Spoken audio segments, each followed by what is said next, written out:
नमस्कार, आप देख रहे हैं हल्ला बोल। आपके साथ मैं हूं अंजना ओम कश्यप। यमुना किनारे श्री श्री रविशंकर का मेगा शो शुरू हो चुका है। सीधी तस्वीरें, क्योंकि प्रधानमंत्री नरेंद्र मोदी वहां मंच पर पहुंच चुके हैं। संगीत का एक अनूठा कार्यक्रम वहां पर होने वाला है। कह रहे हैं श्री श्री की हिंदुस्तान की छवि और धमक पूरे विश्व में इसके जरिए फैलेगी। दो तस्वीरों के साथ हम शुरुआत कर रहे हैं। संस्कृतियों का संगम है ये। अलग अलग 155 देशों से लोग यहाँ पर पहुंचे हैं और इधर समारोह में प्रधानमंत्री नरेंद्र मोदी पहुंच चुके हैं। माना जा रहा है आपसे कुछ ही लम्हों में उनका संबोधन शुरू होगा। तस्वीरें लगातार हम आपको दिखाते रहेंगे। प्रधानमंत्री वहां पर लोगों से रूबरू होते हुए, क्योंकि भारी संख्या में लोग इस वक्त वहां पर मौजूद हैं और जश्न की पूरी तैयारी है। इन सब के बीच कौन से है वो 5 सवाल जिनका आज हम हल्ला बोल में करेंगे रुख। श्री श्री के मेगा शो से क्या भारतीय संस्कृति को एक नई पहचान वाकई मिलेगी? श्री श्री के शो के नाम पर दिल्ली झेलेगी 3 दिन का ट्रैफिक जैम। जो खबरें आ रही हैं आसपास के आर्टीरियल रोड से वो बहुत अच्छी नहीं है। श्री श्री रविशंकर के शो के लिए पर्यावरण की क्या अनदेखी की गई, क्योंकि 5 करोड़ का नेशनल ग्रीन ट्रिब्यूनल का जुर्माना नहीं दे रहे हैं। वो अभी थोड़ा वक्त मांगा है। 5 करोड़ का जुर्माना भरने में श्री श्री की आनाकानी आखिर क्यों? ऐसे वक्त पर अब आपको पैसे की फिक्र होती है, जब शो में आप लगाते हैं तब नहीं होती। श्री श्री के शो में लापरवाही से सरकार कोई सबक सीखेगी क्या? नेशनल ग्रीन ट्रिब्यूनल ने भी अंत तक मामले को खींच कर पहुंचाया। वक्त की ही बर्बादी हुई। रुक करेंगे हम सीधी तस्वीरों का, क्या कुछ वहां पर हो रहा है। कई खास मेहमान हमारे साथ शामिल होंगे, लेकिन उससे पहले क्या कहा है श्री श्री रविशंकर ने, इसके पहले सुनिए। इन सब के बीच सीधी तस्वीरें आइए सबसे पहले आपको दिखाते हैं। इस वक्त प्रधानमंत्री नरेंद्र मोदी वहां पर मंच पर मौजूद है। श्री श्री रविशंकर उनके साथ हैं। इन सब के बीच आप देख रहे हैं खट्टर हरियाणा के मुख्यमंत्री दिखाई दे रहे हैं और भी तमाम लोग वहां पर पहुंचे। 155 देशों से लोग पहुंच रहे हैं। तस्वीरें बता रही हैं कि भारी तादाद में लोग वहां पर मौजूद हैं। समझ लीजिए शाम के इस पहर में, अब जबकि अंधेरा हो रहा है, धीरे धीरे रोशनी वहां पर जलाई जा रही है। एक अनोखी सी जगमगाहट आप वहां पर देखेंगे कुछ ही देर में। और तस्वीरें ये उन लोगों की जो फिलहाल इस समारोह में शरीक होने के लिए वहां पर पहुंचे हुए हैं। ये तस्वीरें लगातार हम आपको दिखाते रहेंगे। कई खास मेहमान हमारे साथ जुड़े हुए हैं, आपका परिचय उनसे करा दें। हमारे साथ स्वामी दीपांकर जी महाराज स्टूडियो में यहाँ पर स्पिरिचुअल लीडर मौजूद हैं। के सिद्धार्थ जी एनवायरमेंटलिस्ट हमारे साथ मौजूद हैं। जे के बेनीवाल साहब जो कि स्पिरिचुअल लीडर हैं, धार्मिक गुरु हैं, हमारे साथ हैं। विजय शंकर तिवारी जी वीएचपी के प्रवक्ता हमारे साथ हैं। मनोज मिश्रा जो कि कन्वीनर हैं जमुना जी अभियान के, वो हमारे साथ इस पूरे विषय पर जुड़ेंगे।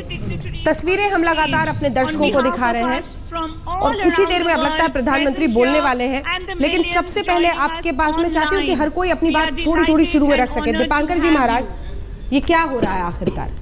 ये सांस्कृतिक महोत्सव हो रहा है। हाँ। और शायद मुझे लगता है कि ये एक बेहतर पहल है श्री श्री की और उन्होंने अच्छा एक काम किया और शायद मुझे लगता है इसका संदेश विश्व तक जाएगा। हाँ। और भारत की छवि बदल जाएगी। नहीं, भारत की छवि बदलने के लिए शायद मुझे लगता है सांस्कृतिक महोत्सव से ज्यादा जरूरत है। हाँ। सियासत में शुद्धिकरण की। हाँ। उसकी जरूरत सांस्कृतिक महोत्सव से कब से पड़ने लगी हम लोगों को।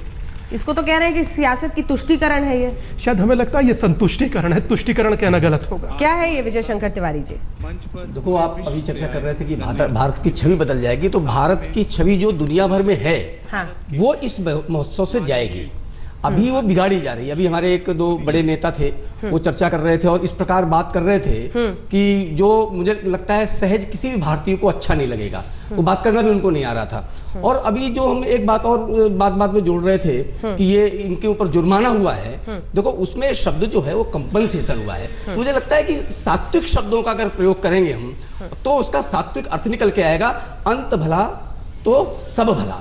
आज वो अच्छा कार्यक्रम शुरू हो गया है और बहुत अच्छे। अब तस्वीरें भी देखिए ना जरा सा। तस्वीरें हम दिखा रहे हैं आपको, वहां पर मंच पर तमाम लोग मौजूद हैं।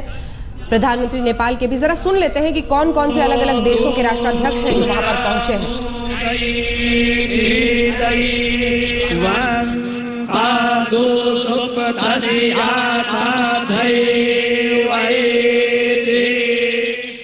मौजूद है और मंत्रोच्चार के बीच स्वागत।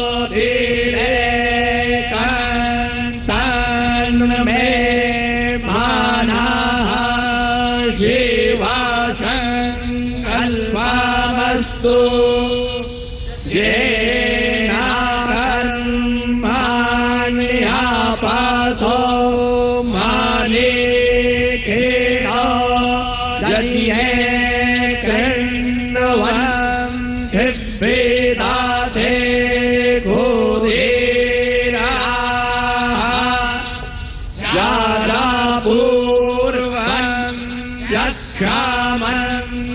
मंत्रोच्चार के बीच तमाम राष्ट्राध्यक्षों का अलग अलग देशों से आए हुए मेहमानों का स्वागत इस वक्त यमुना किनारे इस वर्ल्ड कल्चर फेस्टिवल में होता हुआ, और इन सब के बीच कुछ ही देर में अब बताया जा रहा है प्रधानमंत्री भी वहां पर बोलने वाले हैं। लेकिन उससे पहले मैं चाह रही थी कि आप सभी का पक्ष इसमें आ जाए। विजय शंकर तिवारी जी, संक्षिप्त में अगर आप अपनी बात का अंत करें, ये क्या है? क्योंकि देखिए, विवाद रहे और आखिरी लम्हे तक रहे और वो विवाद खत्म नहीं हुए, क्योंकि 5 करोड़ फाइन जब एनजीटी ने किया तो आनाकानी करने लगे शीशी, बोला हम कुछ दिन बाद देंगे, मोहलत भी दे दी गई। क्या है ये? ऐसा है कि शीशी का एक ट्रैक रिकॉर्ड है और बहुत साफ सुथरा है, और दुनिया भर में उनको सब लोग जानते हैं कि उनका बहुत साफ सुथरा ट्रैक रिकॉर्ड है। ये जो सारा हमारे यहाँ विवाद हुआ अंजना जी, अभी जो विवाद हुआ वो विवाद हुआ नहीं है, वो विवाद पैदा किया गया। अच्छा, नेशनल ग्रीन ट्रिब्यूनल ने विवाद पैदा किया, उसने हियरिंग आप कुछ भी विवाद कहें, पैदा किया, आप कुछ भी कहें, वहाँ विवाद पैदा किया। पहले बताइए, तो आप बताइए। अच्छा, नहीं बता रहा हूँ, पहले 120 करोड़, इसके बाद 5 करोड़, इसके बाद आप 25 लाख रुपए दे दो। मतलब आप इस सारे क्रम को देखिए तो ये विवाद पैदा किया गया है, जो विवाद पैदा नहीं किया जाना चाहिए था। यही कार्यक्रम अगर मतलब नेशनल ग्रीन ट्रिब्यूनल बंद कर देना चाहिए। मैंने ऐसा कुछ नहीं कहा, मैंने कहा कि विवाद पैदा किया गया। आप उसके फैसले पर उंगली खड़ा कर रहे हैं। मैं कह रहा हूँ कि 120 करोड़, 5 करोड़, 25 लाख, फिर 3 सप्ताह बाद दे देना, आज इतना दे देना, ये क्या है? देखिए, नेशनल ग्रीन ट्रिब्यूनल की अगर बात है तो नेशनल ग्रीन ट्रिब्यूनल की इस बात, वो उन्होंने सिर्फ इसको एक पहलू को देखा है, और वह पहलू देखा है पर्यावरण। हाँ। अगर पर्यावरण के बारे में देखते हैं तो आप किसी भी आर्थिक क्रियाकलाप को देखेंगे तो हर से पर्यावरण को नाश होता है, हाँ। नुकसान होता है। हाँ। दिल्ली में यमुना को सीवर में बदल दिया है हम लोगों ने, ठीक। उसके आधार पर हम लोगों ने दिल्ली के प्रदूषण को पूरी तरह से बढ़ा दिया हम लोगों ने। क्या यह विवाद का मुद्दा नहीं है? क्या एक ऐसा इवेंट हो रहा है जिस इवेंट से भारत की साख है और भारत की छवि, भारत की सॉफ्ट पावर का स्टेटस पूरे दुनिया में बढ़ जाएगा, और लोगों को मालूम चल पाया कि भारत इतने बड़े इवेंट को ऑर्गेनाइज करने की स्थिति में आ गया है, और वो भी थोड़े बहुत नुकसान की वजह से, जो इरिवर्सिबल नहीं है, अप्रत्यावर्तनीय नहीं है। मतलब आप कह रहे हैं कि इससे यमुना को इरिवर्सिबल, मतलब जिसकी भरपाई ना हो सके, ऐसा नुकसान नहीं होगा। यमुना का फ्लड प्लेन का समतलीकरण किया गया एक जगह पर, उसके एम्बैंकमेंट को छुआ तक नहीं गया, कोई समस्या नहीं है। उसके कुछ पेड़ पौधों को काटा गया, कोई समस्या नहीं है, ठीक है। उसके कुछ जगहों को साफ किया गया, कोई समस्या नहीं है। 6 महीने की बात है, ये वापस अपने स्थिति में आ जाएगा, ठीक है। और अगर मान लेते हैं ये अगर हमें कॉस्ट पे करना पड़ता है, प्राइस पे करना पड़ता है, और भारत की छवि इतनी बेहतर होती है, भारत की साख इतनी बेहतर, भारत के लोग खुश होते हैं, दिल्ली के लोग खुश होते हैं, तो उनकी खुशी अधिक महत्वपूर्ण है। ये तस्वीरें जरा अपने दर्शकों को एक बार बता दें, फिर मैं आप लोगों के पास भी आऊंगी। श्री रविशंकर मंच पर, प्रधानमंत्री नरेंद्र मोदी उनके साथ, इन सब के बीच एक भव्य समारोह का आयोजन यहाँ पर जरूर किया गया है। बल्कि जो मंच है, जैसा कि हम लगातार आपको बता रहे हैं, 7 एकड़ जमीन में बनाया हुआ मंच, यानी इस मंच के एक हिस्से से दूसरे हिस्से तक पहुंचने में ही काफी वक्त लग जाए। एक बहुत बड़े, ये देखिए, ये जो आपको मंच दिख रहा है, ये ऊपर में 1050 पंडित बताया जा रहा है एक साथ मंत्रोच्चार कर रहे हैं। कुछ देर पहले हालांकि बारिश की हल्की सी फुहार वहां पर पड़ी थी, थोड़ी दिक्कत हुई, लेकिन एक बार फिर से अब समारोह का आयोजन हो गया है। 1000 से भी ज्यादा, और ये मंत्रोच्चार बच्चे भी, बड़े भी, और वहां पर मौजूद लोगों के लिए एक अलग अनुभूति। इन सब के बीच वो मंच भी आपके सामने है, प्रधानमंत्री जहां बैठे हैं। 22 सीढ़ियां हैं, पहली सीढ़ी 6 फीट के आसपास पर, और आखिरी 47 फीट पर। कितनी ऊंचाई पर यह पूरा मंच बनाया गया है, और उसी के सामने ये जो सामने का स्थल है वो भी एक ऊंचाई पर है। हालांकि जो पंडित आप देख रहे हैं इस वक्त सफेद और पीले लिबास में जो इस मंत्रोच्चार को कर रहे हैं वो नीचे हैं, लेकिन उसके ऊपर एक मंच है, वहां पर भी बाकायदा नृत्य और संगीत का आयोजन होगा।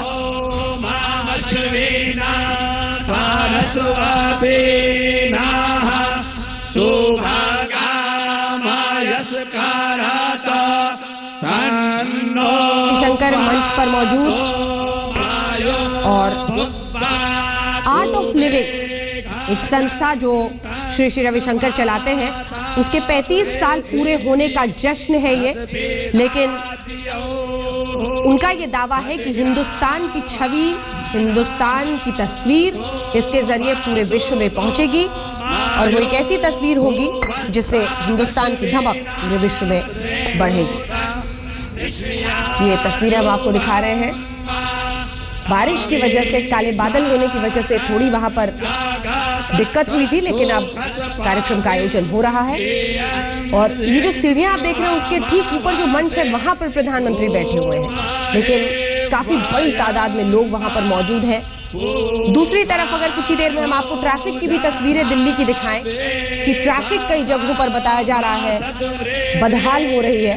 शाम का पहर है, लोग दफ्तर से निकलते हैं, कई लोग घरों के लिए जाते हैं।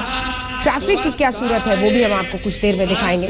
फिलहाल एक बार फिर से ये जो मंत्रोच्चार चल रहा है जरा सुनाते हैं।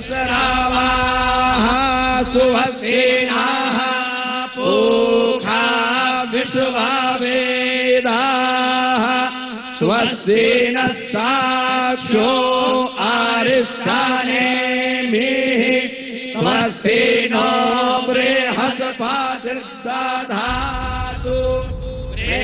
डूबता हुआ सूरज, सामने 1000 से भी ज्यादा पंडित मंत्रोच्चार करते हुए, मंच पर श्री श्री रविशंकर और प्रधानमंत्री नरेंद्र मोदी और सामने लोगों का हुजूम।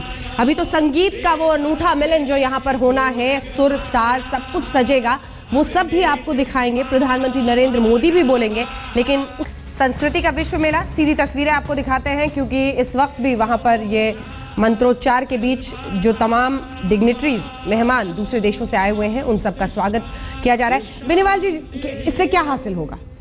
देखिए अंजना जी, मैं बहुत साफ से कहता हूं कि मैं किसी के फेवर में नहीं हूं, मैं किसी के अगेंस्ट में नहीं हूं। हाँ। लेकिन ये मैं सफाई के साफ तौर पे मैं कहना चाहूंगा हाँ। कि ये 35 लाख लोग जो लोग आ रहे हैं, हाँ। आप क्या समझते हैं कि इससे क्या समाज का भला हो जाएगा?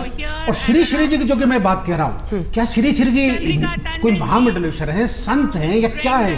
वो ना संत हैं, ना सामाजिक कार्यकर्ता हैं, ना सामाजिक वो हैं। उनकी एक एनजीओ है art of living. Art of living ना वो आध्यात्मिक बता रही है, ना वो सामाजिक बता रही है। एक प्राइम मिनिस्टर आ रहे हैं, प्रेसिडेंट ने उन्होंने हाँ कर दिया, तो आप क्या 35 लाख लोगों को यहाँ जमा करके, और यू डू यू नो ये जमुना क्या है? अभी हमारे साथी कह रहे थे जमुना के बेड को क्या नुकसान पहुंच रहा है। ये डिवाइन जमुना है जिसमें श्री कृष्ण भगवान लीलाएं करते थे। और वहां से किसी साधु संत को यहाँ कहेंगे 35 लाख लोग जो गंदगी फैला के जाएंगे, आचमन करेगा?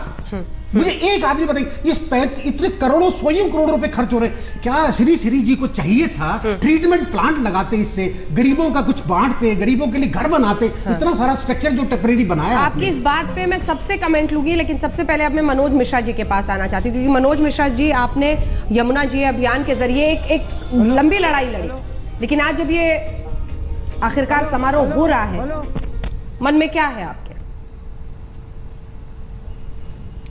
देखिए, ऐसा है कि समारोह और इवेंट के खिलाफ हम कभी नहीं थे।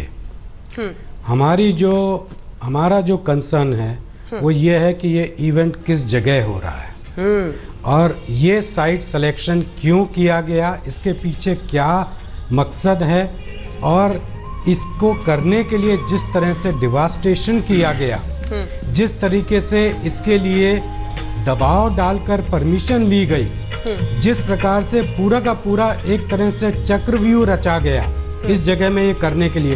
देखिए, ऐसा नहीं था कि दिल्ली में और जगह नहीं थी या एनसीआर में जगह नहीं थी।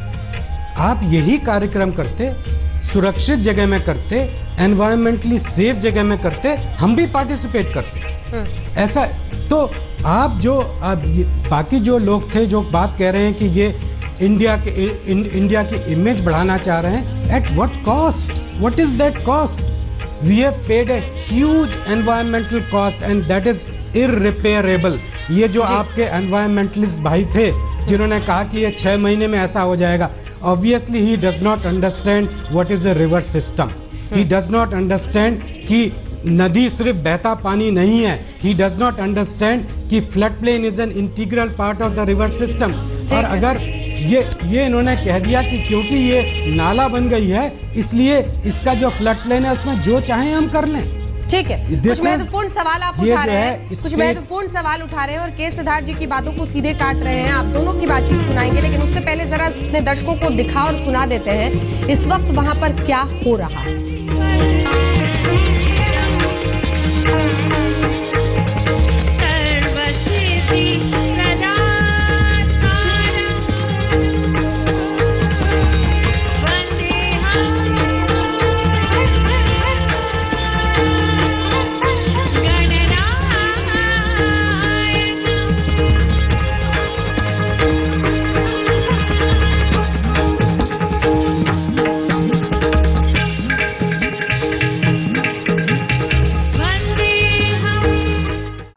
ने अनुपम खेर पर निशाना साधा है। साथ ही प्राची ने चुनौती दी है कि अगर अनुपम खेर में हिम्मत है तो वो उन्हें जेल भिजवा कर दिखाएं।